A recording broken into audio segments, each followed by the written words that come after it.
Troops, time to fall in because we have the Micro Galaxy Squadron Series 2 Havoc Maruader.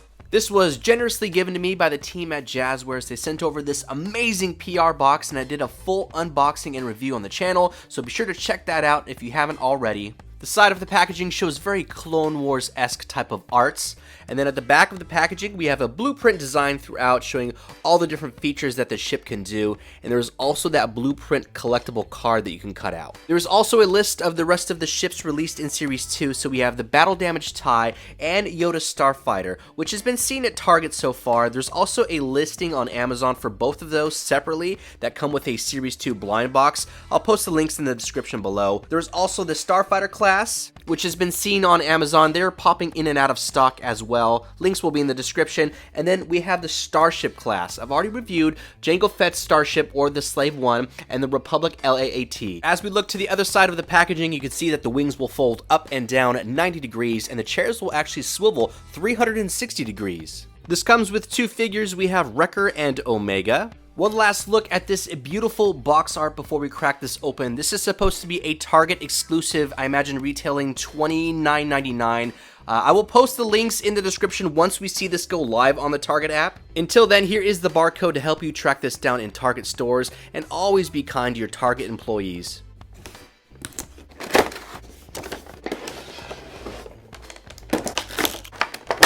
Here she is out of the packaging. So the Havoc Maruader is a modified Omicron assault ship. So there's not going to be a whole lot of cargo space or cargo hold on this. And honestly, the clones are clones and they're used to cramped and tight quarters, but the Bad Batch actually uses, they actually pretty much live on this ship throughout the entire series. And it wasn't destroyed in Series 1, which is great. So we get to see it in Series 2, which happens to be debuting, I think, January 4th, or so in just like a few weeks. My first thoughts out of the packaging, being able to mess with it for a little bit. I love it. It's great. The sculpting on this is awesome. The playability is great. The little textures on the wings is a very nice touch. I mean, that adds a lot of depth and detail to it. I don't see a sculpted Gonk anywhere on the ship, so I would have loved to have had like an added little Gonk figure. I mean, that would have been just like the icing on the cake, like a chef's kiss. Here's a close-up of the figures. They look great. Again, the sculpting is crazy, the amount of detail they can pack in these little figures. Paint applications look great as well. There's not like bleed or anything like that. Wrecker's helmet looks great. You can even see the little slots on the helmet, to give it the appearance of eyes, and then just like the little teeth. So that looks really good. No bleed there. Omega looks good as well. Here's the back side of the figures, same quality appearance. Wrecker's backpack does not seem to be detachable. I didn't want to force it too much and break it, but it doesn't seem like I can pull that off. They have your traditional articulation at the arms and legs, so you can do a seated position and also have the arms going forward. Let's compare Wrecker and Omega to some of our other figures that have been released in this line. So he's supposed to be standing at about 6 feet 6 inches, which is taller than your average clone trooper, and I can tell there is a very small height difference between those two. And let's just do a tape measurement to show. So Wrecker is about 1 1/8, and you can tell that the clone trooper is just under that.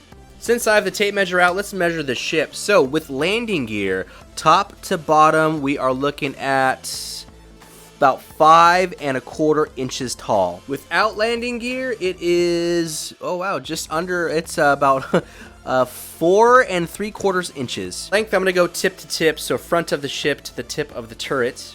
And it looks like we are, about 8 3/4 long. For width of the body, we are just under 3 inches. Looks like about 2 7/8. Now let's take a better look at this ship. So I have both wings folded up. You can only move the wings together. They don't move individually. So you can take one wing, fold it down, you can make them straight, and then all the way down in its normal flying position. And that just looks really cool. Very intimidating looking. This deep translucent red helps give it that intimidating look. Here's a closer look at the ship. I just love the sculpting that they did. This texture on the wings looks fantastic. And the color itself looks like the appropriate type of gray. It doesn't look too light or too dark or anything like that. Again, this is supposed to be like an assault ship. So we have 1, 2, 3, 4, 5, 6, 7 turrets at the front of the ship. The underside looks great. There's a lot of awesome sculpting to it. The landing gear folds in nice and flush. And one of my favorite things is there's not a whole bunch of these screw holes at the bottom. To activate the landing gear, there's a little notch right here. You can pull this apart. This little leg flies open. Same thing on the opposite side. You can see there's some exposed wires and some sculpting there. So that's really cool. Very nice touch. And then there's one in the front beneath this area that looks like a sculpted turret. So you're just going to pull this out. There's some more exposed wires. Very nice. And then that's the landing gear. So we can place both figures in the cockpit. There's a little lip. We can just lift up this hatch. And there's 2 chairs in there we can place them in. Here's a closer look at the inside. You can see there's some sculpting in there, some little levers and things like that. So 2 chairs, and there's only one of them that has the little plastic clips that actually hold onto your figure. So I'm not sure if there's supposed to be only one or if there's supposed to be 2. I went ahead and put both figures in there. Wrecker is nice and snug. Omega is obviously more loose since she doesn't have the clip to hold her in place. So I would have probably preferred 2 of those, especially since we have Hunter in our Series 2 blind boxes. So, you know, I'll be putting the rest of the figures when we eventually get them throughout the ship. So it would have been nice to have 2 clips to hold them in place. And then we'll just close the hatch, and you can see their little heads poking through, which is pretty cool. I mean, I'm glad they didn't blacken it all the way, and they actually used a transparent piece of plastic. I went ahead and switched their positions, so Omega fits within those clips, and that'll hold her in a little bit tighter. And then Wrecker is just so big that he kind of doesn't really need clips, so it kind of works out that way. Making our way to the back of the ship, you can see there's some little blue paint there, which is pretty much like the exhaust of the ship coming out. There is also a turret that has articulation 180 degrees. This rear hatch opens up so you can operate that turret. It's on a hinge joint, and it has that same type of red translucent plastic, which looks really nice. So we can open this up all the way and place Omega in there just like from the show. And she sits in there no problem, a little loose because there's no clip to hold her in, but it works. Wrecker fits in there, but not too well. He's a little too big. I mean, I kind of forced him in there, and, you know, you can kind of make it work, but this seems like it's more or less for Omega. Now that leaves us with the cargo hatch. It is hidden behind the wing. There's a little notch. You can pull this apart, and that reveals the cargo hold. So like I said earlier, this is an assault type of vehicle. It's not meant for long travels or holding a bunch of stuff. So the cargo hold isn't going to be super big as it is, but they maximized it as much as I think that they could. They did an awesome job on this sculpting. Lots of little details in there. They even have the Christmas lights. And then if you look closely, Wrecker's doll is on this like little table bed thing. The only thing it's missing is a gonk droid. I wish they would have included that. That would have been so cool, or at least to have that little figure would have been awesome. So these chairs will spin.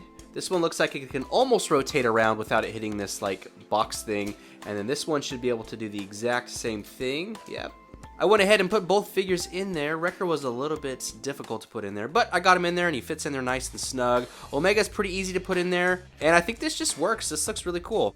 I thought you might have been able to put both figures in there and close the hatch, but Wrecker's just too big and he just doesn't fit. But Omega will fit in there and you can close the hatch up, no problem. And here I'll open it back up so you can see, and there she is. Here's a side-by-side comparison of our Republic gunship and the Marauder. And here's another look from my profile point of view.